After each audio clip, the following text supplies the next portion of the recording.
여러분 안녕하십니까? 10월 26일 굿모닝 MBN 시작합니다. 먼저 오늘의 주요 뉴스입니다. 다음 달 1일부터 단계적 일상회복, 위드 코로나에 돌입하면서 식당과 카페의 영업시간 제한이 사라지고 사적 모임 가능 인원이 10명으로 늘어납니다. 헬스장과 목욕탕 등 일부 다중시설에는 백신 패스도 도입됩니다. 고위공직자 범죄수사처가 고발사주 의혹 사건에 관여한 혐의로 손준성 검사에 대해 사전 구속영장을 청구했습니다. 공수처가 피의자에 대한 강제 신병 확보에 나선 것은 이번이 처음으로 오늘 오전에 영장실질심사가 열립니다. 대장동 4인방 중 한 명인 정영학 회계사의 육성이 담긴 녹취 파일을 MBN이 단독 입수했습니다. 녹취 파일에는 지난 2014년 대장동 주민들에게 도시개발구역 지정을 구체적으로 설명하는 내용이 담겼습니다. 어제 KT 통신장애로 전국 곳곳에 인터넷과 전화, 결제 시스템이 먹통이 됐습니다. KT는 사고 원인을 디도스 공격이라고 했다가 2시간 반 만에 내부 장비 설정 오류 때문이라고 말을 바꿔 또다시 인재라는 비판이 나오고 있습니다. 정부가 오늘 가계부채 급증을 막기 위한 강력 규제책을 발표합니다. 총부채 원리금 상환 비율, DSR 강화 등 상환 능력에 초점이 맞춰질 것으로 보이는데 실수요자를 고려해 결혼자금이나 장래자금 대출은 규제 대상에서 뺄 방침입니다. 오늘은 전국이 맑다가 낮부터 구름이 많아질 전망입니다. 오전에는 내륙을 중심으로 가시거리 200m 미만의 짙은 안개가 끼는 곳이 있겠고 일교차도 15도 안팎까지 크게 벌어져 건강관리에 유의하셔야겠습니다. 마스크 없이 마음 편히 사람들과 만났던 게 언제인지 가물가물한데 이제 기다리던 일상이 돌아옵니다. 전 국민 백신 접종 완료율이 70%를 넘어서면서 단계적 일상회복, 이른바 위드 코로나가 시작됩니다. 다음 주부터 식당과 카페의 영업 제한이 해제되고 사적 모임 가능 인원도 10명으로 늘어나는데요. 앞으로 단계적으로 마스크 착용 해제, 사적 모임 제한 완전 해제까지 가능해질 것으로 보입니다. 백길종 기자입니다. 정부가 다음 달 1일부터 단계적 일상 회복으로의 첫 발을 내딛기로 했습니다. 국내에서 첫 코로나19 환자가 발생한 지 1년 9개월 만입니다. 많은 국민들께서 가족과 공동체의 건강, 일상 회복을 위한 소망으로 예방접종에 참여해 주셨습니다. 다시 한번 깊이 감사드립니다. 각 6주씩 총 3차례에 걸쳐서 방역 조치가 단계적으로 완화될 전망인데 4주는 운영 기간, 2주는 다음 단계로 넘어갈 수 있을지 평가하는 기간으로 삼기로 했습니다. 당장 다음 달부터 1차 개편안이 적용되면서 그간 영업시간 제한이 있었던 식당과 카페가 24시간 영업을 할 수 있습니다. 사적 모임 가능 인원도 기존의 8명에서 접종자와 미접종자의 구분 없이 최대 10명까지로 확대됩니다. 유흥시설 등은 영업시간이 밤 12시로 제한되고 접종 증명서나 음성 확인서를 지참해야만 이용할 수 있도록 했습니다. 결혼식과 행사, 집회는 접종 미완료자가 포함된 경우 최대 99명까지, 접종 완료자만으로 구성된 경우 499명까지 가능합니다. 방역당국은 2단계 완화에 들어가는 12월 중순에는 실외 마스크 착용을 해제하고 내년 1월 최종 3단계에서는 사적 모임 제한을 완전히 해제하는 것도 검토할 수 있을 것으로 내다봤습니다. 이 같은 조치에 발맞춰 서울시도 최대 20%까지 감축했던 야간 대중교통 운행을 석 달여 만인 어제 저녁부터 정상화했습니다. MBN 뉴스 백길종입니다. 어제 0시부터 오후 9시까지 전국에서 코로나19 신규 확진자는 1,185명으로 집계돼 오늘 발표될 신규 확진자 수는 1,200명 안팎이 될 것으로 보입니다. 경기 파주시 조리읍의 한 의류업체에서 직원 22명이 무더기로 확진됐고 서울 종로구 공연장 관련 확진자도 14명 늘었습니다. 국내 4차 대유행은 석 달 넘게 이어지고 있는 가운데 신규 확진자는 지난 7월 7일 이후 111일 연속 4자릿수를 기록하게 됐습니다. 미국 제약사 모더나가 자사의 코로나 백신이 6세에서 11세 어린이들에게 안전하면서도 강력한 면역 효과를 보였다고 밝혔습니다. 미국에서는 백신 접종 대상자가 확대되는 가운데 다음 달 8일부터 외국인들은 백신을 접종해야 미국 입국이 가능해질 전망입니다. 워싱턴에서 최중락 특파원입니다. 모더나는 6세에서 11세 어린이 4,753명을 대상으로 한 코로나19 백신 임상시험 잠정 결과를 발표했습니다. 임상시험에 참가한 어린이들은 성인 용량의 절반인 백신을 4주 간격으로 2차례 투여했습니다.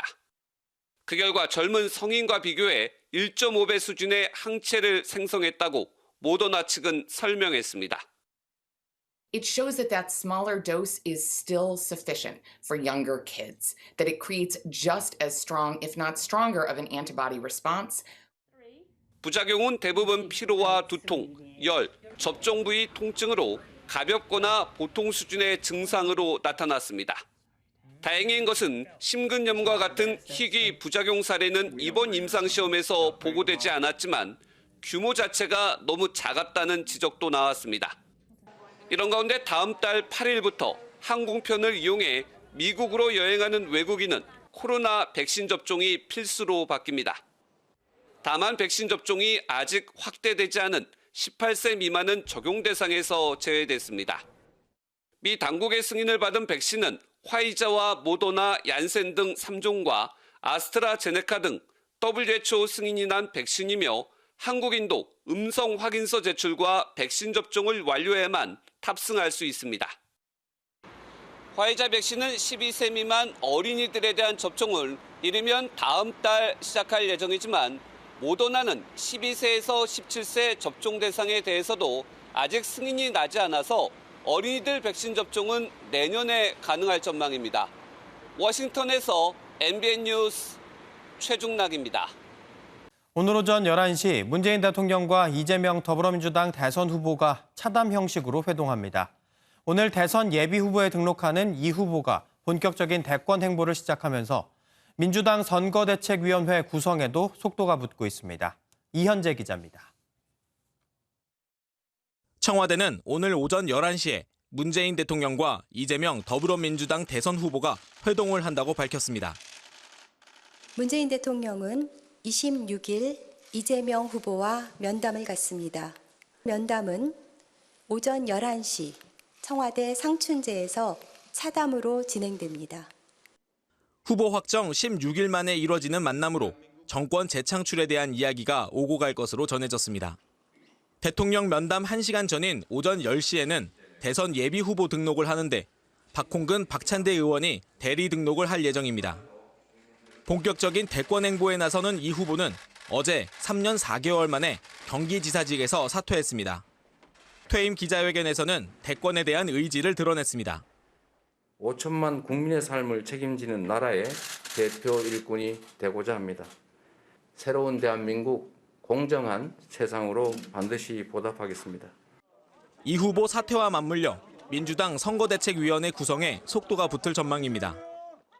이낙연 전 대표가 상임 고문을 맡기로 한 데 이어 당원 당규에 따라 송영길 대표가 상임 선대위원장을 맡게 되면서 윤곽이 드러나고 있습니다.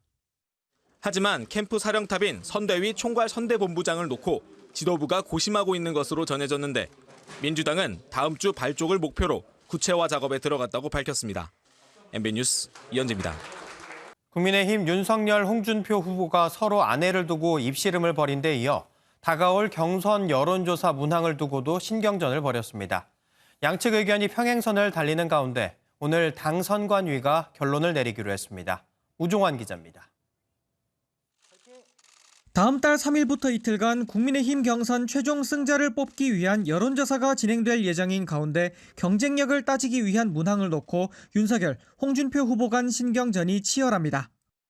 현재 윤 후보 측은 후보 4명이 각각 이재명 더불어민주당 후보와 가상 대결을 하는 방식을 원하는 반면 홍 후보 측은 후보 4명 중 누가 경쟁력 있는지를 묻는 사지선다를 원하고 있습니다. 지난 24일 열린 여론조사 전문가 소위원회에서도 합의점을 찾지 못하고 평행선을 달리면서 양측은 여론전에 집중했습니다. 정홍원 위원장이 예시를 들면서 1대1로 그러니까 여당에 확정된 후보와 1대1로 여론조사를 하는 것이 아마 방법이 될 수 있겠다 이렇게 말씀하셨거든요. 검열력을 가지고 비교를 하기 굉장히 어렵습니다. 그러면 1대1로 해서 4명의 후보를 계속 이렇게 비교를 하고 차이를 갖다가 가산점을 주고 뭐 어떻게 복잡하게 저도 다 이해를 하기 굉장히 어려운데요. 윤 후보 측에서 사지선다로 하되 정권교체 찬성 여부를 추가로 묻는 중재안을 제시하기도 했지만 역선택 방지 문항은 이미 묻지 않기로 했다는 반발에 받아들여지지 않았습니다. 결국 공은 오늘 당 선거관리위원회 결정으로 넘어간 상황인데 이준석 대표는 과거에 하지 않은 방식은 설득력이 떨어진다며 사지선다 방식에 힘을 실었습니다. 많은 사람들을 설득하기 위해서는 그래도 예측 가능한 방식이어야 되는데 적어도 정당 정치나 아니면은 우리 당내 역사 속에서 전례가 없는 방식은 하지 않았으면 좋겠다. 홍 후보는 원하는 결과가 나오지 않을 경우 중대 결심을 할 수도 있다고 밝힌 바 있는 만큼 선관위 결정에 따른 후폭풍도 작지 않을 전망입니다. MBN 뉴스 우종환입니다. 어제 열린 국민의힘 충청권 TV토론은 네거티브 비판을 의식한 듯 비교적 차분한 분위기에서 진행됐는데요. 하지만 윤석열 후보와 홍준표 후보는 민감한 지역 현안에서 또 한 번 신경전을 벌였습니다. 강영호 기자가 보도합니다. 후보들은 네거티브 피로감을 고려한 듯 덕담을 주고받으며 휴전하는 모습이었습니다. 윤석열 후보에게 묻겠습니다. 정말 대한민국의 역대급 검사, 훌륭한 검사를 해오셨습니다. 하지만 민감한 지역 현안이 나오자 윤석열 후보와 홍준표 후보는 미묘한 신경전을 벌였습니다. 2017년에 출마하실 때는 개헌을 해서라도 완전한 수도로 해야 된다고 이제 하셨다가 이번에는 국회의사당 이전은 좀 시기상조다. 탄핵 대선 때 나왔던 그걸 꼭 시비를 걸면서 물으시네요. 언론개혁 방안에선 두 후보가 의견 일치를 보이기도 했습니다. 방송 공민영 체제를 개편을 하고 KBS 1TV가 EBS 아리랑 TV를 통합해서 공영방송은 딱 하나만 운영하고 어떻습니까? 홍 후보님의 그 공약과 그 말씀에 상당 부분 공감하고 동의합니다. 원희룡 후보와 유승민 후보는 토론 막판까지 민주당 이재명 후보에 대한 견제를 이어갔습니다. 이재명 후보를 대장동 비리로 대검찰청에 제 이름으로 직접 고발하고 왔습니다. 무고죄 위협을 제가 직접 무릅쓰겠습니다. 이재명 후보는 대한민국 경제를 망치는데 훨씬 더 가속 페달을 밟을 사람입니다. 후보들은 내일 8차 강원권 합동 토론회를 벌일 예정입니다. MBN 뉴스 강영호입니다. 고발 사주 의혹을 수사 중인 공수처가 손준성 전 대검찰청 수사정보정책관에 대한 사전 구속영장을 청구했습니다. 손 검사가 소환에 응하지 않는다는 이유로 체포영장을 청구했다가 기각당하자 구속영장을 청구한 것으로 전해져 무리수를 둔 거 아니냐는 지적이 나옵니다. 김보미 기자가 보도합니다. 공수처가 이른바 고발사주 의혹과 관련해 손준성 전 대검 수사정보정책관에 대해 사전 구속영장을 청구했습니다. 지난 1월 공수처 출범 이후 피의자에 대한 신병 확보에 나선 건 이번이 처음입니다. 손 검사에게는 직권남용 권리행사 방해와 공무상 비밀누설, 공직선거법 위반 등의 혐의가 적용됐습니다. 손 검사는 지난해 4월 검사 등에게 여권 인사들에 대한 고발장 작성 등을 지시하고 김웅 당시 미래통합당 후보에게 전달하는 데 관여했다는 혐의를 받고 있습니다. 공수처는 구속영장 청구 배경에 대해 핵심 사건 관계인들에게 수사에 협조해 줄 것을 요청했지만 납득하기 어려운 사유를 내세워 출석을 계속 미루는 등 비협조적인 태도를 보였다고 설명했습니다. 공인입니다. 무관하다. 그러면은 출석을 해서 무관하다는 사실을 떳떳하게 밝히시면 됩니다. 그런데 취재 내용을 종합하면 공수처는 앞서 손 검사에 대한 체포영장을 청구했다가 법원에 의해 기각되자 구속영장을 바로 청구한 것으로 전해져 이례적인 결정이라는 분석이 나옵니다. 손 검사 측은 입장문을 통해 피의자 조사 등 최소한의 절차도 준수하지 않은 채 구속영장을 청구한 데에 대해 심각한 유감을 표명한다며 변호인 선임 문제로 늦어졌을 뿐 명확한 출석 의사를 밝혀왔다며 반발했습니다. 손 검사에 대한 구속영장 실질 심사는 오늘 오전 열릴 예정입니다. MBN 뉴스 김봄입니다. 어제 KT통신망 장애로 전화와 인터넷은 물론 점심시간 식당과 카드 결제까지 막혀 그야말로 대혼란이었는데요. KT는 사고 3시간 동안 원인조차 제대로 파악하지 못했습니다. 이상엽 기자입니다. 점심 장사가 한창인 식당가입니다. 어제 오전 11시 20분쯤 벌어진 KT통신 장애로 일대가 마비됐습니다. 기분 좋게 밥 먹으러 왔는데 결제하려고 보니까 카드가 안 돼가지고 좀 당황스럽고 사무실에서도 와이파이라든지 이런 게 안 돼서 굉장히 불편한 점이 많았었어요. 갑자기 카드 승인이 안 되고요. 멤버십 같은 그런 거 적립하려고 하니까 데이터가 전송이 안 된다고 계속 그리고 이제 손님들도 오셨다 그냥 가시기도 하고. 인터넷과 휴대전화가 끊기면서 학교 원격 수업이 차질을 빚었고 병원 진료 역시 중단됐습니다. 환자분이 내원하셨을 때 차트가 열리지 않고 원장님이 좀 대기 시간이 있었고 환자분들도 조금 많이 불편하다고 하셨거든요. KT는 처음에는 서비스 장애 원인으로 대규모 디도스 공격을 지목했지만 사고 3시간 만에야 네트워크 경로 설정 오류 때문이었다고 정정했습니다. 처음 발표 내용을 완전히 뒤집은 것입니다. 오락가락 해명에 혼란만 키웠다는 지적이 나오는 가운데 KT는 이번 사태에 대해 사과하고 정부와 함께 구체적인 원인을 조사하겠다고 밝혔습니다. MBN 뉴스 이상엽입니다. KT 통신장애는 이번이 처음이 아니죠. 지난 2018년에는 아현지사 통신구 화재로 대규모 혼란이 빚어졌는데 이번에는 내부 시스템 오류가 원인으로 드러나면서 또다시 인재라는 지적이 나옵니다. 피해자들은 집단 소송 움직임도 보이고 있지만 보상은 쉽지 않을 전망입니다. 박규원 기자가 보도합니다. 2018년 아현지사 화재 이후 3년 만에 또다시 벌어진 KT 통신대란 사태. 온라인상에서는 또 KT냐며 비난 여론이 확산하고 있습니다. KT는 네트워크 경로 설정 오류가 있었다면서 사람의 전산 관리 실수인지 장비 고장 등 기술적 문제인지는 추가 조사 중이라고 설명했습니다. 결국 시스템 오류라는 것인데 전문가들은 있어서는 안 될 일이라고 지적합니다. 센트럴 중앙 부분에 있는 그런 일일 텐데 그런 거는 쉽게 일어날 수 있는 일이 아니거든요. 자동적으로 진단하는 시스템도 구축을 해야 될 거고요. 금융권, 식당가 등이 막대한 피해를 입으면서 보상에 대한 요구도 빗발치고 있습니다. 3년 전 아현지사 화재 당시에는 통신비를 한 달치 감면해주고 피해 소상공인들에게 최대 120만 원의 지원금을 지급한 바 있습니다. 이번에는 피해 금액이 더 클 것으로 예상되지만 KT 약관에 따르면 보상이 쉽지는 않을 전망입니다. KT 측은 우선 인터넷 장애 원인을 파악하는 게 먼저고 피해 보상은 추후 논의할 문제라는 입장입니다. MBN 뉴스 박규원입니다. 정부가 가계부채 급증을 막기 위한 대책을 오늘 발표할 예정입니다. 이미 전세와 잔금 대출로 한 차례 홍역을 치러 실수요자들은 또 대출이 막힐까 걱정이 큰데요. 결혼자금이나 장래 자금 대출은 규제 대상에서 빼겠다는 방침입니다. 손기준 기자가 전합니다. 올 6월 말 기준 가계부채 잔액은 약 1,806조 원으로 국내 총 생산액을 넘어선 상황. 관리 목표를 훌쩍 넘자 정부는 가계부채 대책을 마련해 오늘 발표합니다. 하루 전 여당과 정부는 가계부채의 위험성에 대해 공감했습니다. 가계부채는 지금 실물경제 대비 규모나 증가 속도 측면에서 굉장히 우려스럽고 금융 불균형 심화로 우리 경제에 최대의 잠재 요인이 되지 않나.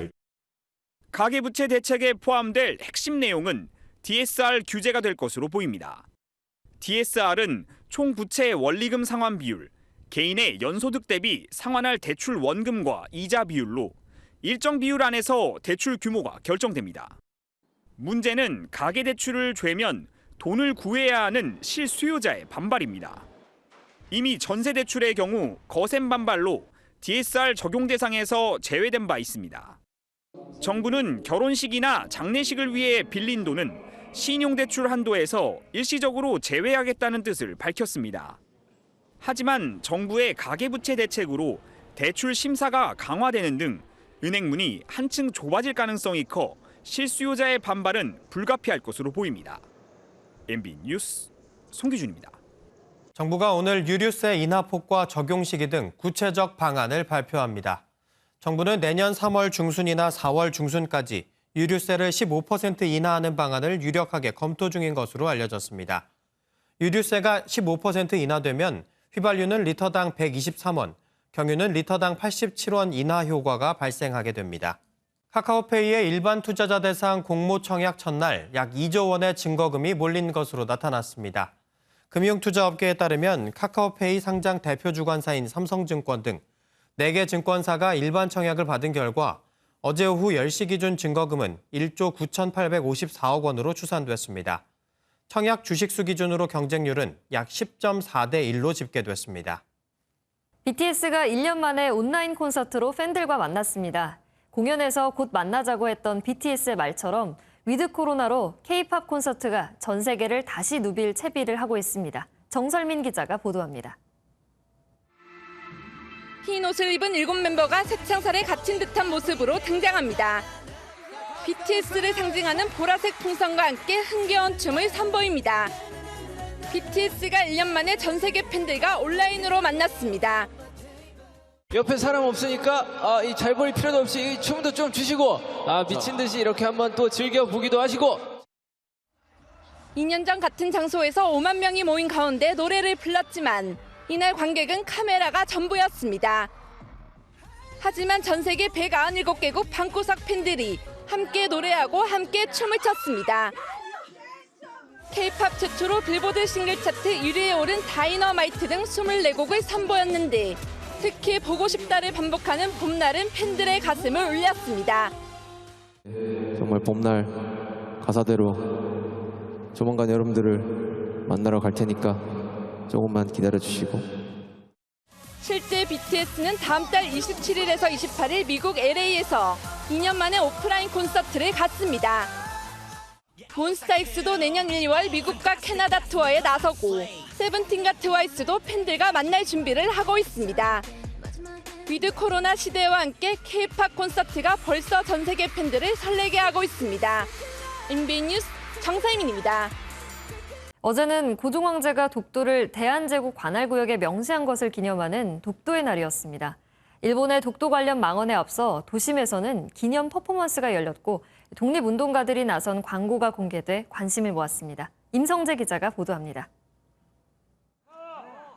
카운트다운과 함께 대형 태극기가 펼쳐집니다. 50여 명의 시민이 독도 수호의 염원을 담아 손바닥 서명을 새깁니다. 독도는 대한민국이다! 독도가 대한제국 관할로 명시된 것을 기념하는 독도의 날은 지난 2000년 민간단체에 의해 처음 지정됐습니다. 앞으로도 저희 주변 사람들한테 독도에 대해서 더 알려야 되겠다라고 느낀 계기가 되었습니다. 스마트폰 화면에 집중한 안중근 의사와 유관순 열사. 다케시마 일본해 황당하단 분위기가 역력합니다. 각종 사이트에 독도가 다케시마, 동해가 일본해로 잘못 표기된 것을 바로잡기 위해 제작된 광고입니다. 과거의 독립운동가 분들이 지금 돌아가는 세태를 봤을 때 얼마나 속이 문드러질까, 깜짝 놀랄 일이고 통탄할 일일까, 이거를 그 마음을, 심정을 대변해서 일본은 최근까지도 독도 관련 망언을 일삼고 심지어 일본해가 유일한 호칭이란 한국어 영상까지 만들어 홍보하기 시작했습니다. 한반도의 숱한 역사를 함께한 우리의 섬 독도. 울릉도 동남쪽의 작은 섬을 가슴에 다시 한번 새길 때입니다. MBN 뉴스 임성재입니다. 의료용 니트릴 장갑, 코로나19가 확산하면서 병원뿐 아니라 일상에서도 종종 사용하고 있는데요. 핏자국까지 난 재활용 불량 장갑이 동남아에서 미국으로 대량 수출되다 적발됐습니다. 전민석 기자가 보도합니다. 창고 안에 이미 사용해 지저분해진 의료용 니트릴 장갑 더미가 여기저기 널브러져 있습니다. 장갑을 새 것처럼 염색하려 했는지 푸른 염료를 풀어놓은 대야도 보입니다. 미국의 한 수입업체가 이런 사정을 모르고 200만 달러, 우리 돈 23억 원어치를 주문해 팔았다가 거센 항의를 받았습니다. Washed, recycled, we don't know what they were, where they came from. Some of them were dirty, some of them had blood stains. 값싼 비닐로 만든 장갑도 품질 증명서와 포장 상자를 위조한 뒤 수출됐습니다. We also saw we had legitimate medical customers who were literally begging for this stuff. 코로나19 탓에 의료 장비 수요가 폭증하자 미국이 일시적으로 수입 기준을 완화했는데 그 틈을 파고든 겁니다. 미 식품의약국 FDA가 이런 정황을 알고도 5개월이나 조치를 미루는 사이 불량 장갑은 8천만 장이나 더 들어왔습니다. 단속에 나선 태국 당국도 속수무책입니다. คือแสดงว่ามันย้ายที่ไงแล้วไปอุปโลกว่าเป็นบริษัทนี้อีกคือจับไปแล้วย้ายโลเคชั่นไปอยู่ที่อื่นแล้วก็ปลอมว่าเป็นบริษัทนี้อีกเดี๋ยวไม่หยุด 불량 장갑은 지난해부터 미국을 비롯한 전 세계에 유통 중인 것으로 보이지만 그 수량이 어느 정도인지는 제대로 파악조차 되지 않습니다. MBN 뉴스 전민석입니다. 북아프리카 수단에서 군부 쿠데타가 발생해 총리가 구금되고 시위대가 최소 2명이 숨지는 등 극심한 혼란에 빠져들고 있습니다. 군부 지도자인 압델 파타 부르한 장군은 국영TV를 통해 압달라 함독 총리가 이끄는 과도 정부를 해산하고 비상사태를 선포했습니다. 군부는 오는 2023년에 총선을 치르기 전까지 정부를 구성해 통치하겠다고 밝혔지만 미국 등 서방 주요국들은 구금된 총리를 즉각 석방하라고 요구했습니다. 스페인에는 유네스코 세계문화유산으로도 지정된 아주 독특한 전통 행사가 있는데요. 일상 회복을 추진하면서 팬데믹 이후 처음으로 다시 열렸다고 합니다. 그 활기 넘치는 현장으로 가보시죠. 그제 스페인 바르셀로나의 한 광장.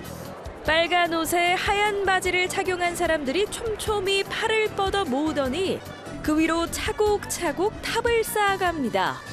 18세기부터 유래한 카탈루냐 지방의 전통 문화인 인간탑 쌓기인데요. 더 높게, 더 입체적으로 탑을 쌓아 올리면서 공동체 의식을 기리는 겁니다.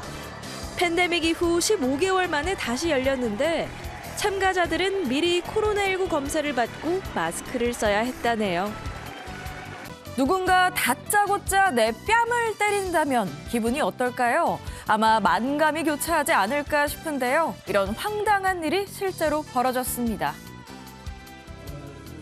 현재 시각으로 지난 토요일 이란 타브리즈에서 신임 주지사가 연설을 하고 있습니다.